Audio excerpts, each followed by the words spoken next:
We'll come to Will Walker, who's on my left. He's a climate action manager at Power to Change. Thanks, Sam. Good afternoon, everyone. For those that don't know us a bit about Power to Change first, we are an independent charitable trust with a mission to strengthen communities through community business in England. Now, there are about just over 11,000 community businesses across the country already contributing to stronger local economies, and there's a huge diversity of different forms out there, from community hubs, shops, all the way through to community-owned agriculture farms, as well, of course, community energy co-ops and businesses. They create a huge amount of wealth locally, which sticks to the local economy, and they're also tackling, society's greatest challenges at a local level. So 3/4 of them are tackling climate change at a local level, and they're also very much focused on addressing inequalities. So this stuff is really in the DNA of community businesses. And on top of that, which is a relevance to this conversation, that over approximately half of community businesses across the country are operating in the most economically deprived parts of the country. Sorry, you've not got microphone. Can I at least ask you to stand up? Excuse me. So that we can at least lip reach you. Yeah, of course. So, as Sam said, it's a very interesting context for today's discussion, with Rishi Sunak making the speech last week. And he set a very clear political dividing line that essentially net zero is not fair and it's not affordable for families. That was really at its base the case that he was making. But the proposed treatment from the current government around rolling back net zero policies, discouraging investment, losing those jobs, slowing the transition, will damage the UK ultimately and put people's bills up in the long term. There's a huge amount of analysis to show that that's the case. What we need and what we need to recognise is this is the greatest challenge of our time. This economic transformation is absolutely unprecedented, and the only approach that engages people, that builds trust, consent, and empowers people and communities will ultimately be successful, inclusive, and fair. And absolutely at the centre of this is building the public and the political support to get to where we need to go. And it's absolutely vital we have that. And we need to come together to do that, not divide and rule, essentially. Now, community businesses are basically the kind of living, I see them as a living, breathing embodiment of a just transition. You hear just transition talked about a lot in policy circles like this, but they're actually on the ground doing this stuff at a local level. Just two examples I want to highlight today, just to give you a flavour of what's happening. On the outskirts of Bristol, Ambition Lawrence Weston is a community organisation, one of the most deprived parts of the country. And now they have, just in the last few months, literally the turbine blades have started turning, the largest onshore wind turbine in the country, which is now fully community owned. That is cutting the estate's carbon emissions by about 35%. It's powering the community. There are 7,000 people living in that community. It's providing enough clean electricity to power that. And crucially, it's bringing in hundreds of thousands of pounds into that community that are sticking to that community, and they're being reinvested for community good. Likewise, in Leeds, Latch is a housing, a social landlord essentially, that is buying up derelict properties, training local unemployed people to retrofit those properties, make them more energy efficient, bring the costs down, and then leasing them out. A social landlord is leasing them out to people, low-income people in the community. They've won several awards and just completed their 100th home in the city. Now, there are examples like these, thousands of examples like these across the country of community businesses up and down the country contributing to stronger economies. But there are altogether too many barriers that are holding these community businesses back. These projects are happening against the grain, essentially. So the question remains, what will the incoming government do to provide the enabling conditions to see more of this, to unleash the community power that is out there? Power to Change is calling for four things, essentially. We want to see a coherent framework, a stable, coherent framework that enables local and community climate action. And that's both mitigation and adaptation, by the way, because we know there are big climate impacts coming down the chain that we need to be prepared for. And that needs to be backed up with the powers, the resources, and the incentives to enable community businesses to really flourish. And they are enterprising and they need to flourish. And they need that support. So on the powers front, we're calling for a landmark Community Power Act, which will have three new powerful community rights: a community right to buy, a community right to shape public services in the local area, and a community right to control investment. On the resources, we're calling for an expansion of the current community ownership fund, so more communities can keep the assets that are important to them in their local area in community hands. And crucially, on the clean energy revolution that we need, we'd hope that the Lib Dems will match their, obviously as the originators of the community energy strategy back in 2015, we'd hope they'd match the ambition that we've seen in Labour's manifesto around £1 billion a year for local and community initiatives in low interest loans and grants. And then on the incentives, we're looking for business rates tax relief to bring it in line with other incentives that more traditional businesses get, and crucially to reinstate tax relief. So incentivize investment in the social economy by introducing a successor scheme, in summing up, I'd say that absolutely what we need to be doing on this agenda is to centre the needs of communities and supporting those most affected by the transition. It's not reasonable to expect people that can't afford it to put a £7,000 heat pump in their home. It's not reasonable to expect people to be able to buy an electric car that don't have the money to do that. They need support to do it. It's not a reason to slow down the transition. The rationale is there to give the support, the required support to communities and individuals to do this. And to do that, we need proactive and bold leadership from the government. We need a stable framework that's backed up by the powers, resources, and incentives to unleash community enterprise. And that's Eric. That's 2050. Thank you. Thank you very much, Will. I'll invite Hina Bakari. Hina is a London-wide Assembly member for the Liberal Democrats. So Hina, do you want to come in? Yeah, thank you. So I'm a member of the Environment Committee for the London Assembly, and we get an opportunity to hear from the experts. We get an opportunity to hear from community activists. We get an opportunity to hear, from people who are very passionate about wanting to make sure that we are reaching net zero. And essentially, the main message that we're always getting back from these experts is this will save us money in the long term, but it will cost us money in the short term. So we must invest to make sure that this happens. Now, we need to also make sure that we're bringing people along with us whenever we do any policy. And I think, I'm not going to shy away from saying this, that ULEZ has been a big topic and conversation in London recently, and it has shown that if we don't bring people along with that transition, it can actually block the changes that we need.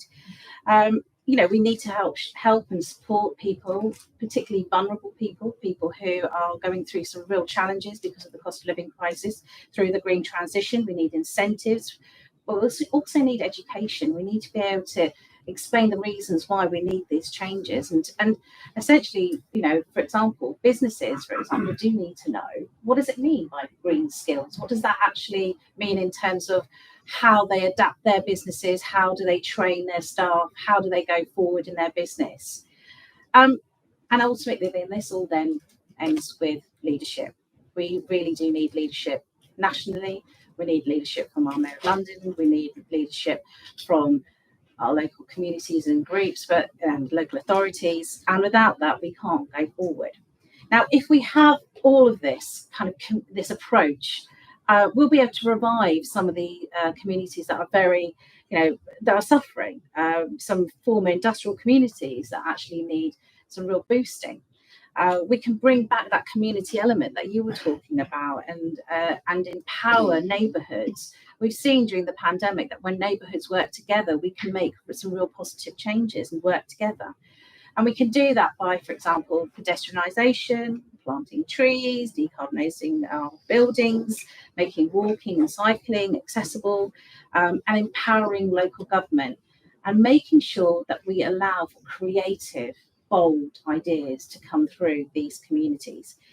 Now, one of the things that the London Assembly are going to be working on and pushing for are community energy projects, something that is been seen to succeed quite well in areas like Hackney, for example. But I've just finished a fringe where I've heard that Cheltenham is doing fantastic work. I've got some Sutton councillors here who I know that have been doing some fantastic work. And what I'm worried about is that there are these pockets of great ideas, initiatives, successes that are happening locally, but they are small, they are random, they're everywhere. There are, that we need to bring them together. We need to find a way to communicate all those fantastic ideas that are happening.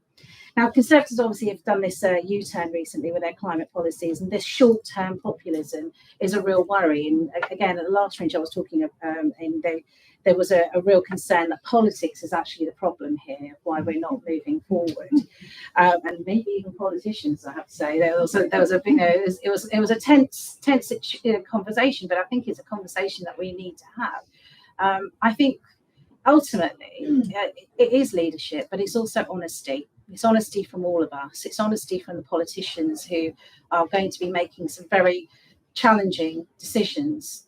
And they are challenging because they are bold and they're going to be radical if we are to have any real change. And sometimes those radical, progressive, bold decisions can create a reaction politically. And politicians are very wary of that. And we've seen that with the Conservative and Labour government right now being quite cautious in how they talk about the environment and their next steps towards what they'll be doing for the environment. So what we need to do is bring the honesty back. We can't have a news broadcast where we've got the rhetoric of the Labour government, the Conservative government pulling back in their positions, and then have the next news item with flooding in Libya and people dying. It just doesn't seem to work for me. And I don't think that people at the doors are going to accept this anymore as well. So if we are bold and we are progressive, I think we will be able to win those elections. And I think that's what the way forward for the Lib Dems.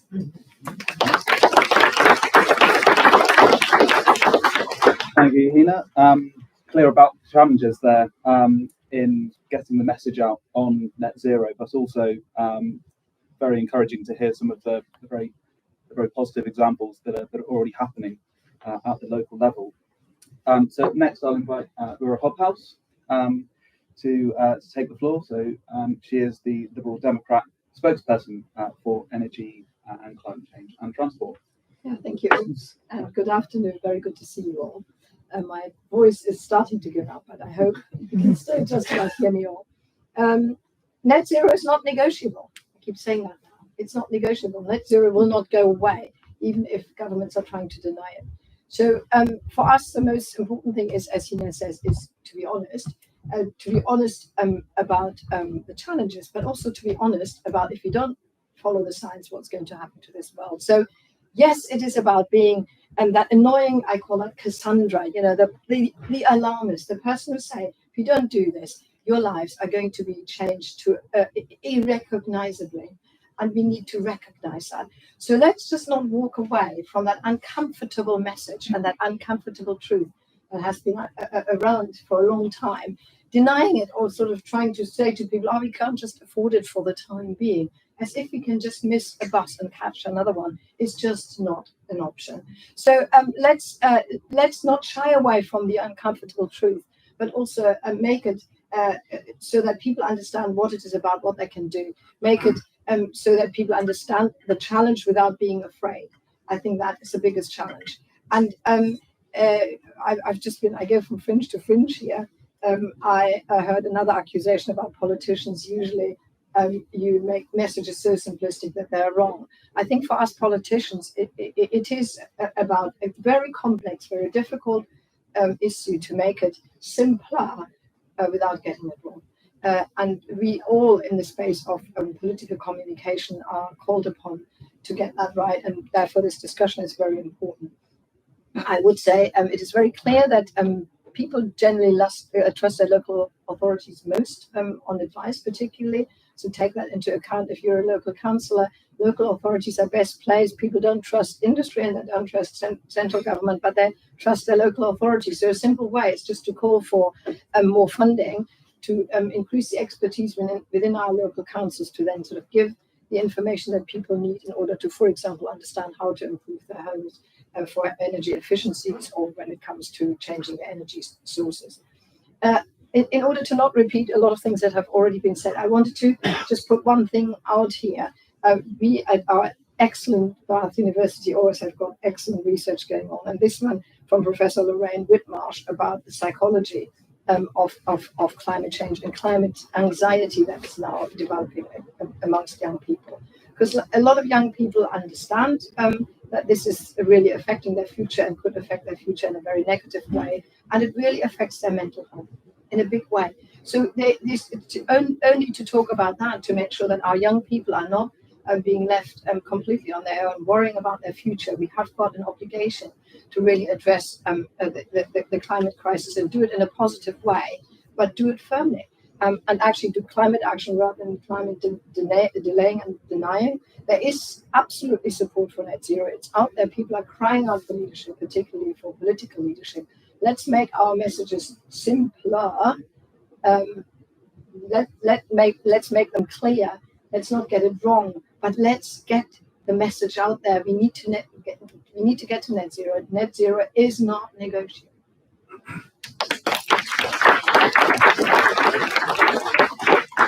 Thank you, Vera. And so lastly, we come to Helen Goulden, who's the CEO of the Young Foundation. Great, thank you. Joys of going last when you violently agree with pretty much everything as River said. So I will keep it slightly truncated, maybe, but I do have a few things to say. So the Young Foundation for the last 70 years, really in different forms, has been working in and alongside communities, particularly marginalised and underrepresented communities, and increasingly over the years we've grown our work to understand what that means in the context of the climate crisis and the impact that net zero strategies will have, likelihood, on inequality and poorer households. I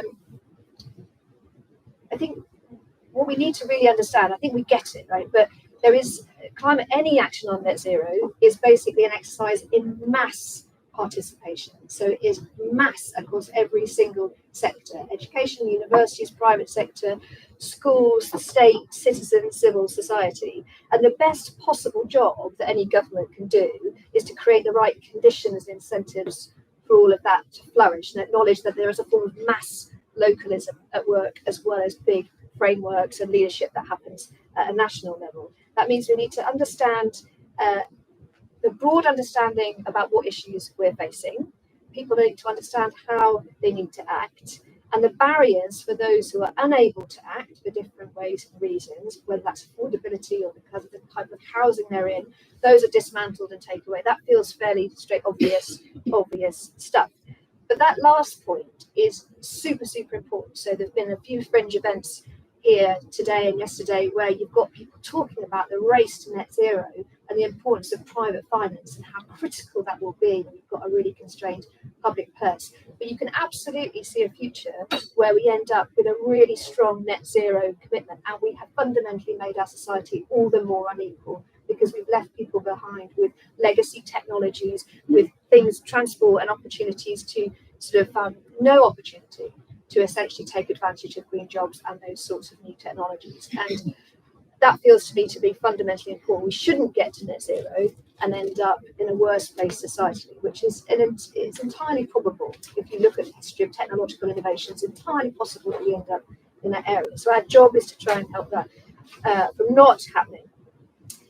We know that it doesn't happen in a vacuum, so net zero is in the context of a changing climate. So extreme events, possible disruption to basic essentials over the next few years will happen as we're trying to make this transition. That means that we know it's about resilience and not just transition. That takes you to a local place. We know that most people want to act when in the context of their locality, the place they live and love. That takes you to a local place. We know that history tells us that great societal change comes from grassroots activism and innovation. That takes you to a local place.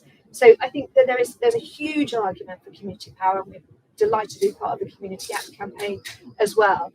I think there's a couple of things that we need to say in terms of the big and the small.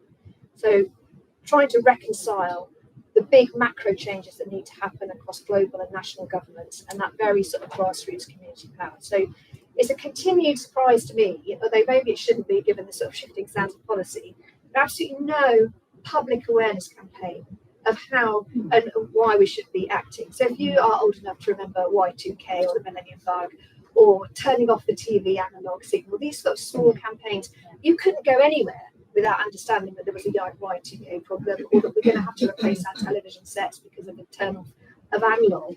And yet we don't have anything like that at all, on any level, at any degree. We don't have a 5 a day campaign that tells us the 5 small things that we could be doing, even at that very basic level. We don't have a one-stop shop, so I can find out why I may need to act, how I act, where I can find local suppliers. We don't have free audits, so I can have a household audit, so I can be a more intelligent customer about what I need, which in itself would stimulate a much more effective market.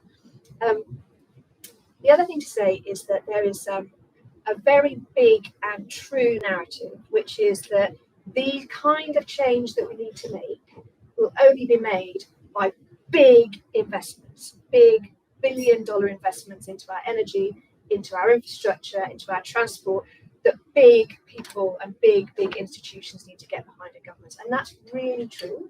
That's really true. But it's also a fundamentally disempowering narrative.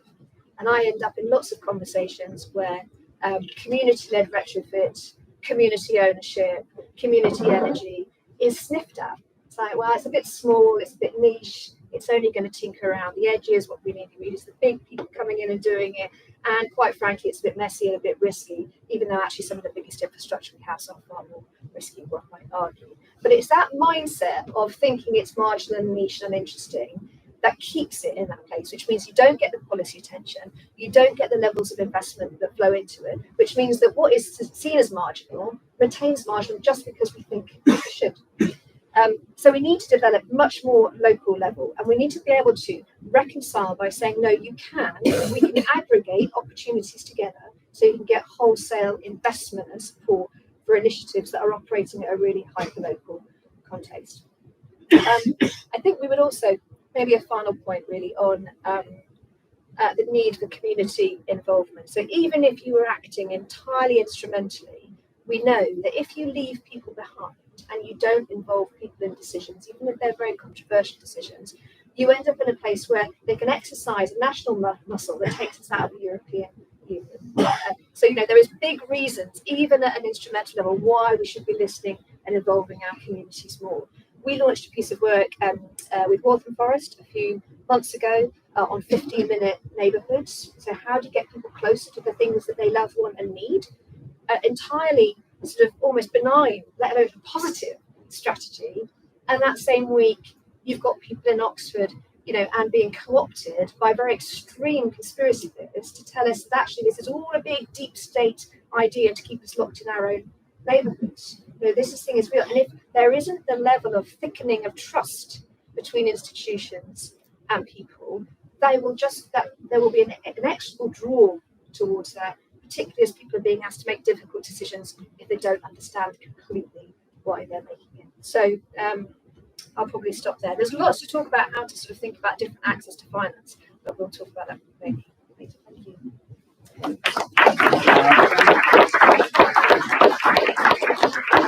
Thank you, Helen. Thank you, everyone.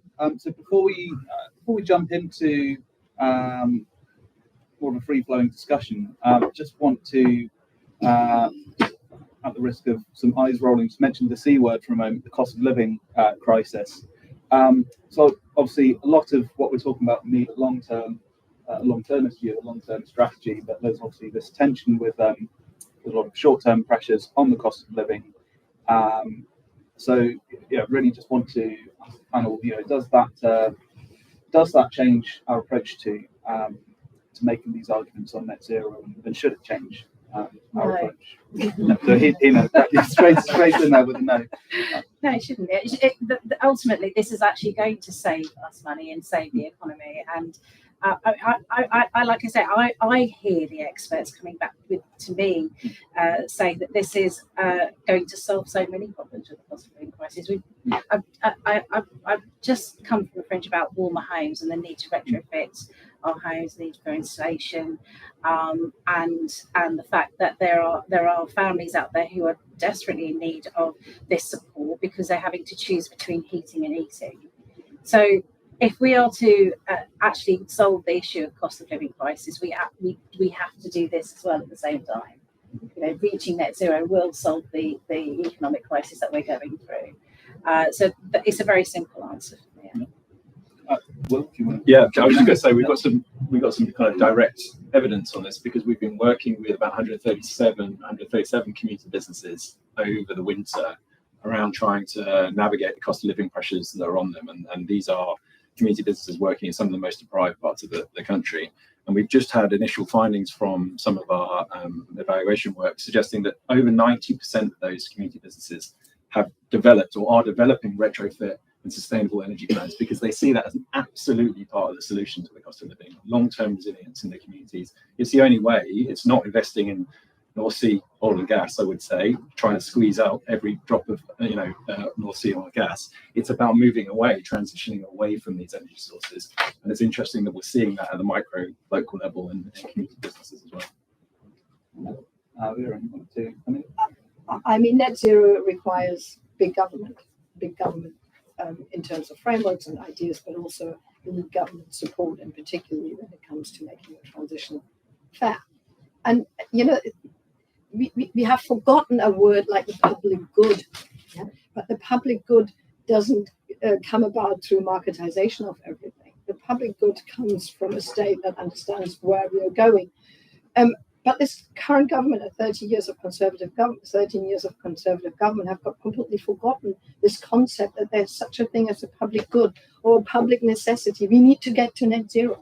Yeah, we've seen with the COVID crisis that actually the government can come in if they see something as a crisis. But as has been said in public campaigns before, when we were needing to do only this sort of little thing to switch from analog to digital television, suddenly, yes, the government comes in with a very big gun, yeah, sorry about that word, but with very big support for something that is absolutely in the public interest.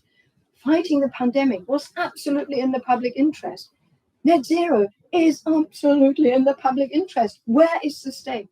Where is our honesty about that we need a big state for this? Yes, we are Liberal Democrats, but we also have to grapple with the thing that sometimes for certain things, while we believe in liberalism, we believe in localism, certain things cannot be but delivered by the state.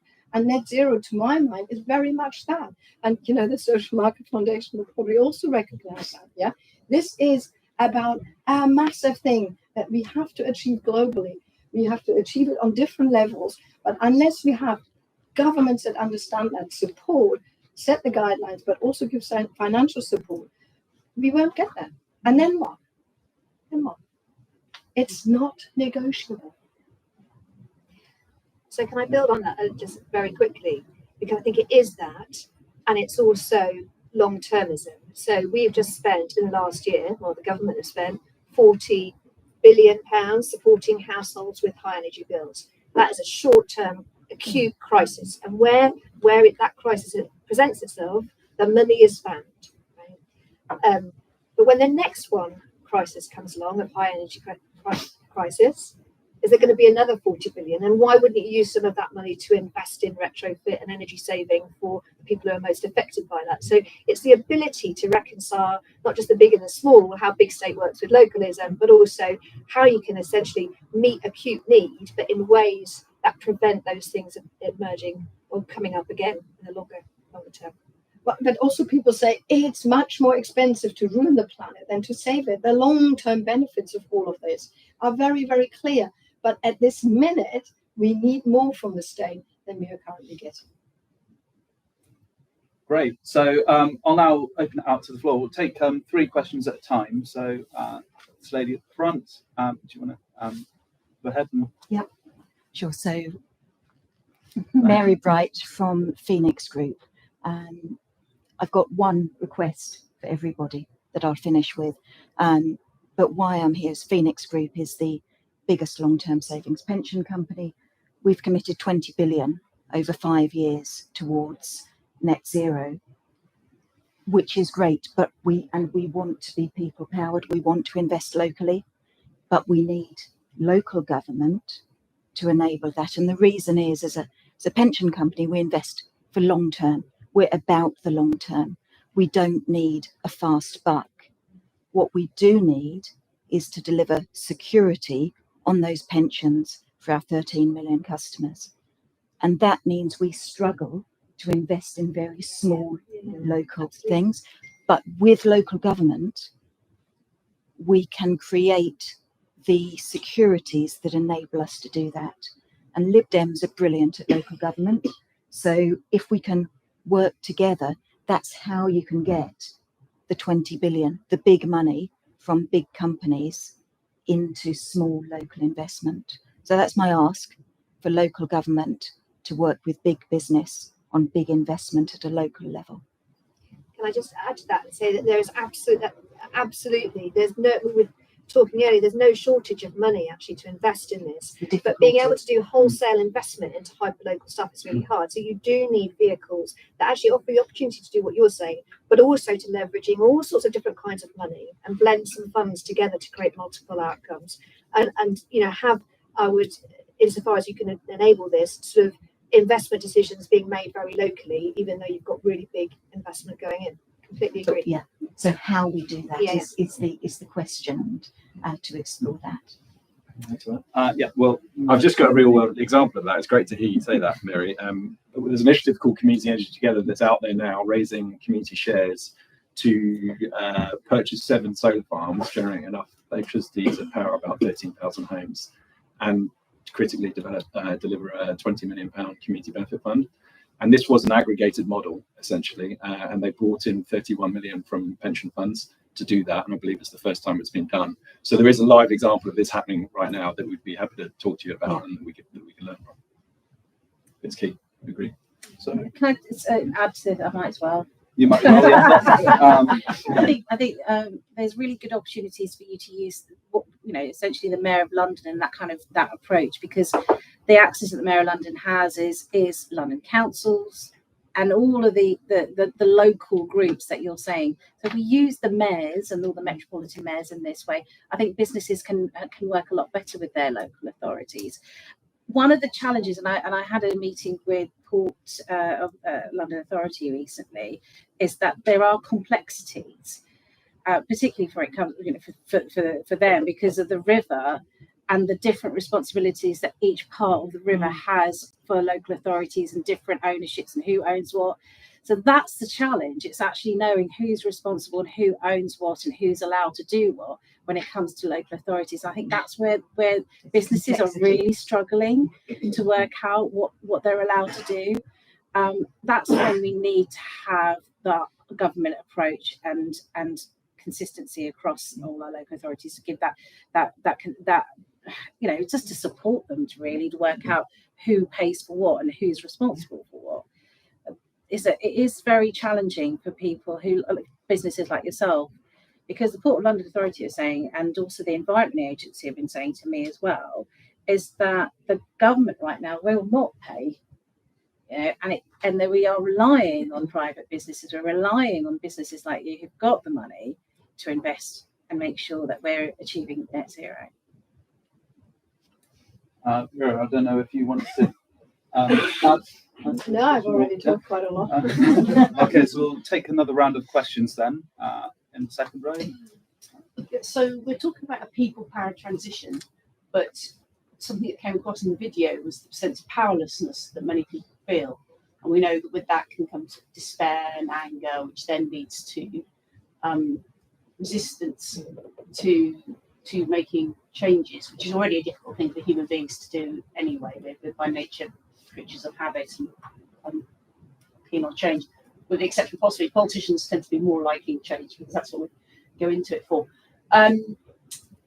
So how can we, given that change does have to come at a government level and indeed an international level, how can we square that circle and give people a feeling that there is a contribution that they can make and that they do have some power, whilst at the same time recognising we do need governments and across the world to act? So we'll take a couple more at the back, and then we'll come to the middle of the seat here. Alex Gunton from Make Vote Matter. Obviously the transition is reliant on bringing the public on side, and of course it's reliant on the government really pushing forwards an agenda that can actually create change and support businesses. As you're saying, this is really important in that cycle. It seems to me the obvious answer to that is to bring in electoral reform and drive and create a new way that we engage with the people. Where are you going to do that, particularly from the Lib Democrat point of view, if large parts of the population come on side and we need big campaigns? How do we encourage businesses, particularly, to engage in that electoral reform? Yeah, and then over here. Yeah. a picture of us from Make Postmaster, and mine was slightly different. So I just want to say that, as some on the panel know very well, there's a lot of evidence from around the world that proportional democracies take faster action on climate change and have better environmental legislation. And we're talking about people-powered transition. So yeah, I'm really excited to hear from the panelists their views about the link between the people-powered transition that's needed and the movement for real democracy. Like how do we bring those things together? Great. So combating that sense of powerlessness and electoral reform. We're about to want to tackle that first. Make Votes Matter, or the Electoral Reform Society, for whom I was a council member, know that I've always said electoral reform is there for better democracy. Yeah, and if the link is there, better democracy, democratic system, it is ultimately the will of a lot of people, particularly the younger generation, who probably have to bear the brunt of all the consequences of climate change, that we make these changes. So it's an absolute no-brainer. But if you ask me, how we are going to deliver that, do the change of government and get the Labour Party on board with electoral reform. Yeah.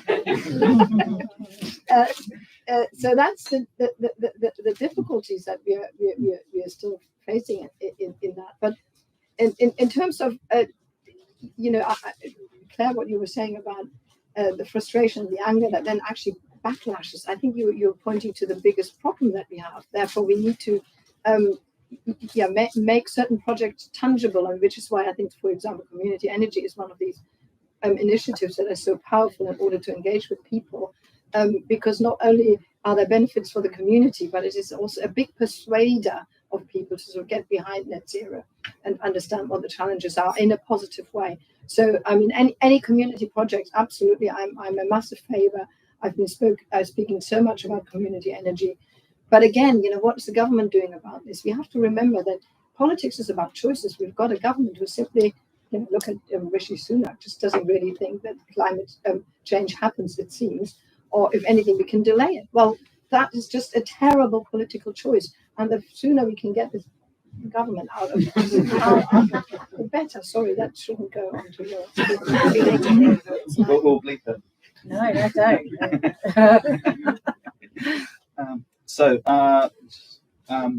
Kina, I don't know if you wanted to chime in. Well, yeah, absolutely. The conversation about the fact that we are going backwards and our rhetoric is so it's stalling any progress is because of the fact that we have politicians who feel so stuck because of the electoral system.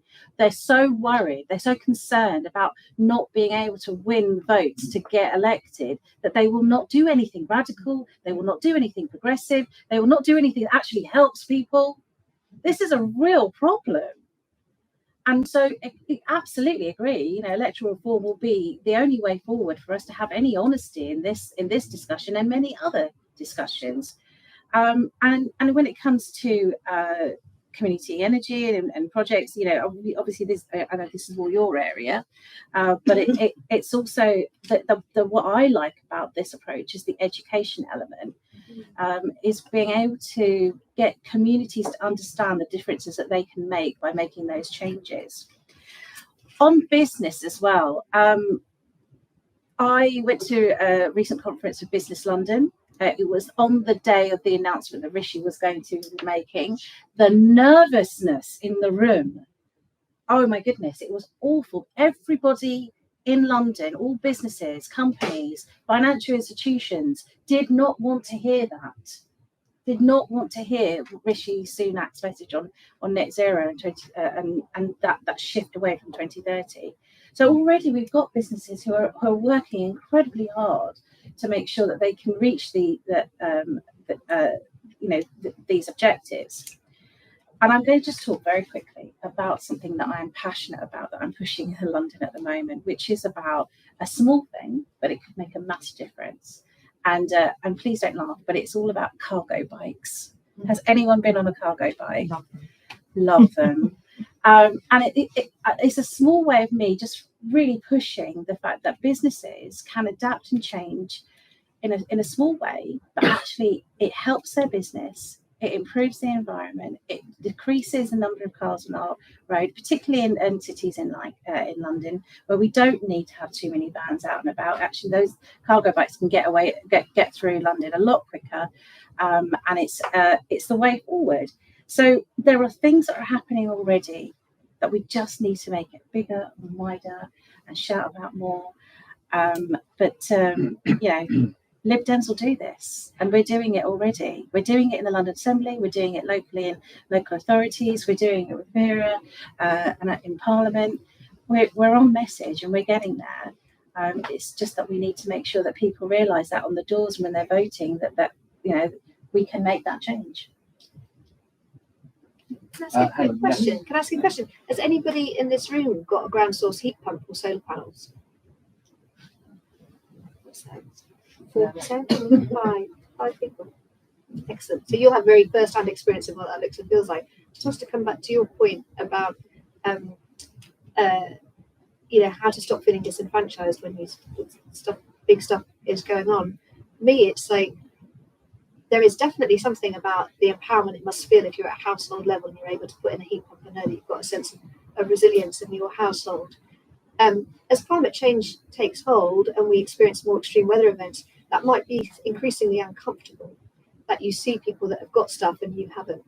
And I think the more we think about it as communities, as neighbourhoods, and less about individual homes and how we help in a more communitarian way, our friends and neighbours and people that live near us may not look and feel and sound like us or even believe what we do, but certainly can benefit from a broader kind of energy generation, which I think is the way you're trying to get to, I think that's really important. I think it'd be very uncomfortable to be very, very rich and secure in a world where most of the people around you are clamouring to survive. And we might find that is a nice instrumental way of thinking about more community action. Will, just come to you to see if you want. Yeah, I'll be quick, I guess, to focus on how we empower people. I mean, I think I heard someone say the climate anxiety, which is a massive issue, but a way of kind of flipping that around is actually it's climate empathy. The reason that people are feeling anxious is because they're worried about the impact that climate change is going to have on them and their families, their neighbours, their community. It's empathy, and the best antidote to that is action, and the place to do that is often your household or a local level. So we need to empower people to do that. We need to give them the resources to do that. We need to build that trust. We need to do some of the things I talked about at the beginning around in terms of the Community Power Act and the right incentives and the framework. But I guess what's missing from this is the opportunity as well. Like there are a lot of risks and challenges in this, but there's a massive opportunity. Joe Biden is famous for saying, when I think climate, I think jobs. Well, I agree with you, Mr. President, but I also think about nature that's going to sustain us, a livable future for my children, better public transport, homes that are affordable and safe for everyone in the community, a humane and kind of a coordinated approach to dealing with the mass movement of people around the world, by the way, because that's going to happen. All of these things, right? We need to be thinking about this in a sort of long-term way and empowering people and communities at local level to play that role. We should hopefully have time for a couple more rounds of questions. We'll come over here first, and then we'll go around the back there, and then in the middle. Hello, my name is Martin Robb. I'm from Fair by Design. We exist to eliminate poverty premium, extra costs for essential services. Now, I really agree with everything being said here, but I've just been reflecting on a few bits like education, information, disenfranchisement. Sorry, being disenfranchised. Can't speak. Disenfranchised. We work with people in poverty in terms of co-designing new policies, processes, and products and services. We've got guides on our website for essential services. And I think we just need to realise that for the poorest in society, and you mentioned heat pumps and things like that, absolutely in another world. And I think I'm just curious what the Lib Dem position is around really difficult question of cross-subsidisation, because given, half the price of a heat pump to someone in poverty, it's not going to work. This needs massive cross-subsidisation, either between customers or from taxation. And I was just wondering any thoughts on that. So very quickly, when it comes, for example, to investment for energy efficiency measures or changing your energy source for heating, we've got quite clear policy around the social sector. So if you're a social tenant, then it's actually done for you. We also have very clear ideas about how we incentivize the owner occupier. And what's really missing, and I hear that again and again, and we really need to put our mind to that before the next manifesto, is what do we do about the private rented sector? Because an increasing number of people are now dependent on the private sector, rented sector, where the landlord has no interest in doing those improvements necessarily, because there's no incentives for the landlord, and they don't have to pay the higher energy bill. So I'm putting my mind to that, to be quite honest. And I think it has to be probably a combination of a carrot and a stick, as we often do. But some of it must be about incentivizing private landlords to do this, for example, offsetting it against income tax or something like this. I hear them people saying, oh, couldn't we spend our money better? But I think since we have got a very large and increasing private rented sector, and people are saying that the private rented sector said, oh, we are losing landlords now, I think we need to look at incentivizing something that makes landlords do these improvements so that their tenants can benefit, while at the same time also looking at some sticks of how we have a system where if your property is not at least of an energy performing range of whatever it is. I know the EPC is rubbish, but anyway, let's say an EPC C, then you can't rent out your property, and that would rely on a local authority registration system. We'll just get a couple more questions and then go back on the panel. So over here, man back. Yeah, thanks very much. My question really on coordinator of rethinking security network. I'm really struck by what Vera said about big government, what Helen said about lack of connection, communication, trust between people and government, where it matters. Because we did research for the past couple of years for our alternative security review, people-centered security, about what matters to people. I think one of the big findings from that, one, that people really care about climate change and worry about it. Two, a big lack of trust in government and government corruption. Really surprising finding, maybe, but no trust in government. Without trust in government, you can't really have resilience or adaptation. But we have quite a mixed system in the UK, and Lib Dem's already into this. We have city governments in London, we have acting mayors, we have devolved administrations in various places outside England. So I was wondering if there are any lessons from those different kinds of government about where that trust does exist and is built and is really useful in terms of building climate awareness, adaptation, resilience, and so on. I think we have one more question in the middle. Yeah. Hi, I'm Camila, Head of External Affairs at Fair by Design, so same organization as Martin here. So we are a program that exists to eliminate poverty premium. So as Martin said, those extra costs that people only comes pay for essential services, so things like insurance, credit, energy. So very recently we did a report, so it was a participatory research project co-badged with Ofgem. And we worked with people who lived experience and their lived experience of poverty to ask them what a fair transition to net zero would look like. And we heard many things from them. And one of the things was, for instance, that people were keen to adopt greener forms of heating, for example, but they couldn't afford the one-off cost. So that's not news, right? Then on top of that, we have things like a poverty premium on the way people pay for the energy. So for example, I'm not sure if you're aware, but if you pay for your energy every quarter on receipt your bill, you will pay an extra £200 a year just because of the way you're paying for your energy. Now, my question is, or rather is a bit of a challenge to the panel, are we looking at these very basic things so that we can better encourage them people on low incomes to really take part in this transition? We know that we need to do it, and I agree with Vera that this is not up for debate, but cost of living is a very real issue to real people on the ground. So how can we tackle those things alongside just to ensure really that transition is fair? Great. So just conscious of time, so I'll run the panel and maybe so lots to dig into there. I really wanted to go in the trust and and I'm saying this because of the transition that we've tried to go through with ULEZ. This is an absolute example of people losing trust. And it's such a shame, because ULEZ should have been something that worked and was was a successful policy. It worked in inner London. Why didn't it work for outer London? Why are we struggling right now to get that trust that this is the right thing for outer London? Well, it's because of unfortunately, if politicians and the Mayor of London did this, made a decision to put ULEZ through within a time limit between now and the next election, right? You lose trust straight away, because what you've done there, you've made it really clear that actually you're trying to do something quickly, push it through, because he knows it's going to be controversial and he wants to win the next election.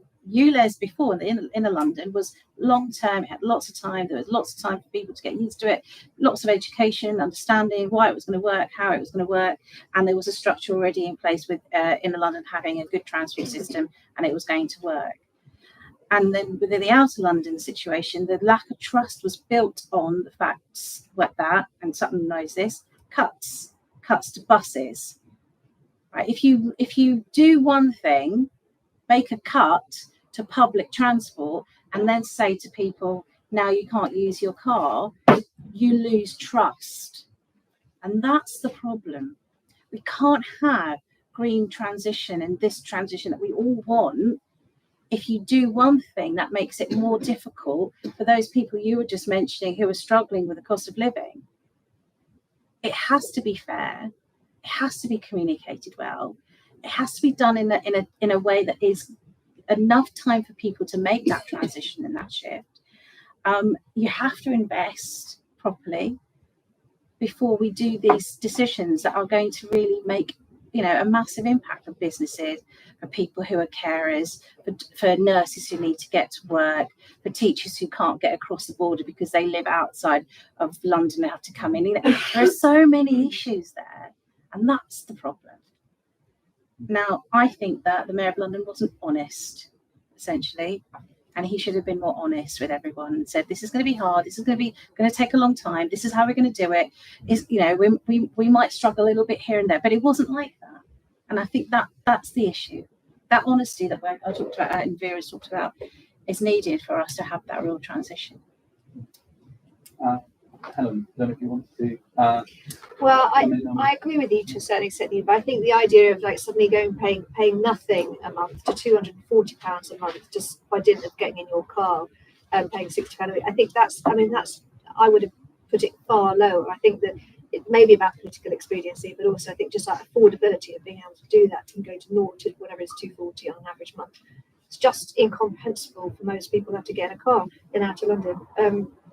So I think that poverty premium and work affair by design is pretty fundamental to a lot of this. It really is important work. But I think one just point is you have to have subsidies. There's no way you get to this without there being some, as you say, big government, very high levels of public subsidy, and making sure that it goes into the people who are most vulnerable and the most poorly affected, as we see that on a global scale, where we have a global responsibility and the inequality that's people having the impacts of climate change and people who are insulated from it. We need to do that at a national level too. So there's no getting around the fact it's going to cost a lot of public money. No question at all. Great. And Will, so we've got you're reaching the poorest in society and addressing that lack of trust.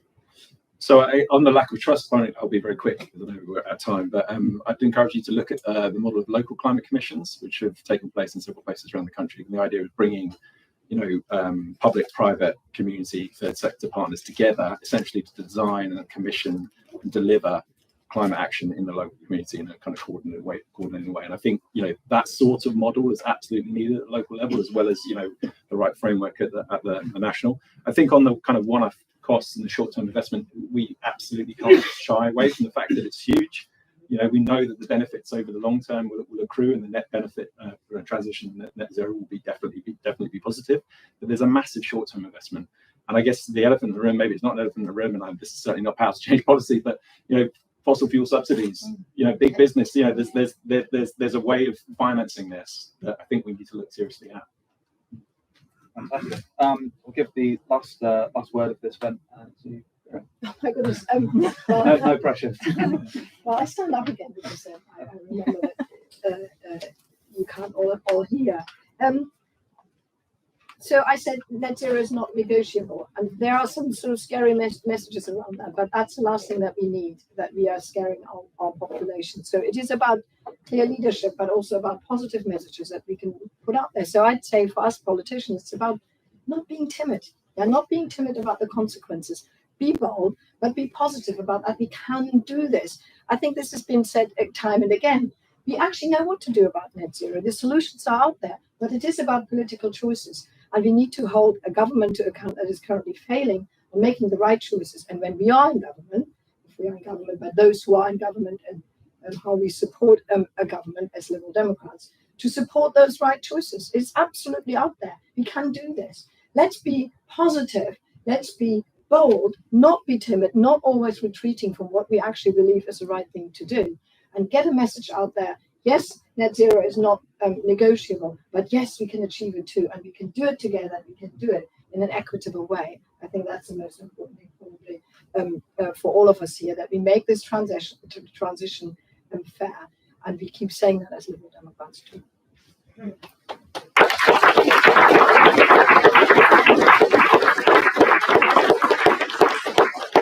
Great. So on that note, I think we unfortunately have to wrap up. As much as we could talk about this for many hours. So thank you to all of our speakers.